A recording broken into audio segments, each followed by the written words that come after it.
नहीं गर्व जिसे, निज भाषा का नहीं गर्व जिसे, क्या होगा देश से प्यार उसे। वही वीर देश का प्यारा है, वही वीर देश का प्यारा है, हिंदी ही जिसका नारा है। आदरणीय अध्यापकगण व प्यारे बच्चों, आप सबको मेरी तरफ से हिंदी दिवस की हार्दिक शुभकामनाएं। जैसा कि आप जानते हैं कि आज 14 सितंबर को हम हिंदी दिवस मना रहे हैं। ये तो आपको पता है आज हिंदी दिवस है, लेकिन क्यों मना रहे हैं इसका कारण सुनिए। भारत ने लंबे समय तक अंग्रेजों की गुलामी सहन की।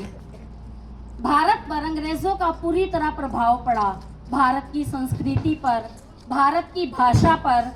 तो जब भारत आज़ाद हुआ तो भारतीयों को हिंदी को राष्ट्रभाषा बनाने की इच्छा उत्पन्न हुई। इसके लिए हिंदी को राष्ट्रभाषा बनाने के लिए जब प्रयास शुरू हुए तो गैर हिंदी राज्यों ने इसका विरोध किया, जिसके चलते हिंदी को राष्ट्रभाषा तो नहीं बनाया जा सका, लेकिन इसे राजभाषा का दर्जा जरूर दिया गया। लेकिन इसके साथ ही अंग्रेजी भाषा को भी कामकाज के लिए रखा गया, तो हिंदी के साथ साथ अंग्रेजी भी प्रयुक्त होने लगी। तो भारत में पहली बार 14 सितंबर 1953 को हिंदी दिवस मनाया गया था, इस प्रयास में कि हिंदी का हमारे देश में लोग ज़्यादा से ज़्यादा प्रयोग करें। लेकिन आप ही बताइए, अगर एक दिन हम हिंदी का प्रयोग करेंगे तो क्या अपने लक्ष्य को प्राप्त कर पाएंगे? एक ही दिन हम पूरे जोश में लगा दें और फिर पूरा साल इस चीज़ को भूल जाएं तो कोई फायदा नहीं होता। हिंदी को आगे बढ़ाना है, हिंदी को आगे बढ़ाना है, उन्नति की राह ले जाना है। केवल एक दिन ही नहीं, हमने नित्य हिंदी दिवस मनाना है।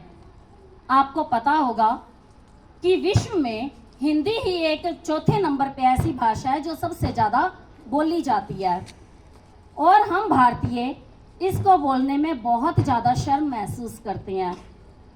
आजकल अपने बच्चों को अंग्रेज़ी माध्यमों के स्कूल में पढ़ाते हैं और गर्व से कहते हैं मेरा बच्चा तो इंग्लिश मीडियम स्कूल में पढ़ रहा है। बच्चे को 69 का मतलब पता हो ना हो, 69 का मतलब पता होता है।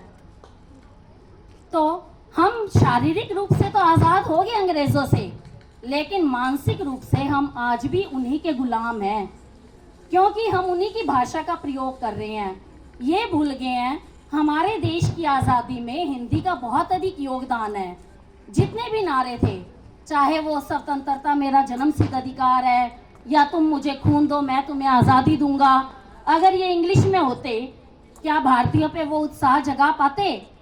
हिंदी में थे, इसलिए ज़्यादा कोशिश मिली हमें आज़ादी के लिए। और इस टाइम में अनेक देशभक्त कविताएं जो हैं हिंदी की लिखी गई, जिनका भारतीयों पर बहुत प्रभाव हुआ और वे देश को आज़ादी दिलवाने में महत्वपूर्ण साबित हुई। तो इस प्रकार हिंदी का हमारी आज़ादी में महत्वपूर्ण योगदान है। चाणक्य ने कहा भी है, उस राष्ट्र को कोई तब तक नहीं हरा सकता जो अपनी संस्कृति, अपने मूल्यों और अपनी भाषा की रक्षा करता है। लेकिन जिस दिन वो इन सब की रक्षा करने में असमर्थ हो जाता है तो उस देश को गुलाम बनाने से कोई नहीं रोक सकता। अपनी भाषा में ही हम अपने विचारों को अच्छी तरह प्रस्तुत कर सकते हैं। कोई भी चीज़ हमें अपनी भाषा में ज़्यादा अच्छे से समझ आती है। निज भाषा उन्नति है, सब उन्नति को मूल, बिन निज भाषा ज्ञान के मिटे ना हिय को सूल। अपनी उन्नति में ही, अपनी भाषा की उन्नति में ही हमारी उन्नति है। मैं ये बिल्कुल नहीं कहना चाहती कि हिंदी को इतना महत्व दो, बाकी भाषाओं को छोड़ दो। अगर आपने अपने अंदर गुणों का विकास करना है तो हिंदी के साथ साथ आप और भाषाएं भी सीखिए, अंग्रेज़ी भी सीखिए। मैं ये नहीं कहती कि अंग्रेज़ी नहीं सीखनी, सीखिए, लेकिन अपनी भाषा की कीमत के बल पर नहीं। अंग्रेजी पढ़ी के जदपि सब गुण होत प्रवीण, अंग्रेजी पढ़ी के जदपि सब गुण होत प्रवीण, पर निज भाषा ज्ञान बिन रहत हीन के हीन।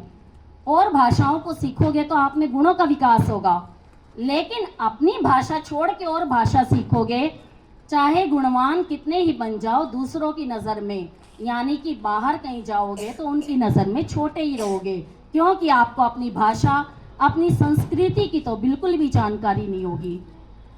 तो हमें अपनी भाषा के महत्व को प्रतिष्ठापित करना है। हिंदी दिवस पे हम स्कूलों में प्रश्नोत्तरी, भाषण, निबंध प्रतियोगिताएं, कविता, ये सब आयोजित करवाते हैं, इसलिए ताकि हम हिंदी को इसका महत्व दिलवा सकें। सबकी सखी है मेरी हिंदी, सबकी सखी है मेरी हिंदी, जैसे भारत माता के माथे पर सजी है सुंदर बिंदी।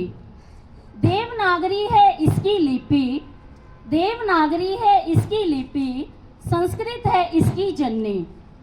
सरल सुंदर है इसकी भाषा, सरल सुंदर है इसकी भाषा, प्रेम और अपनापन सौंदर्य है इसका। इसका सम्मान बनाए रखना कर्तव्य हम सबका। जय हिंद, जय भारत।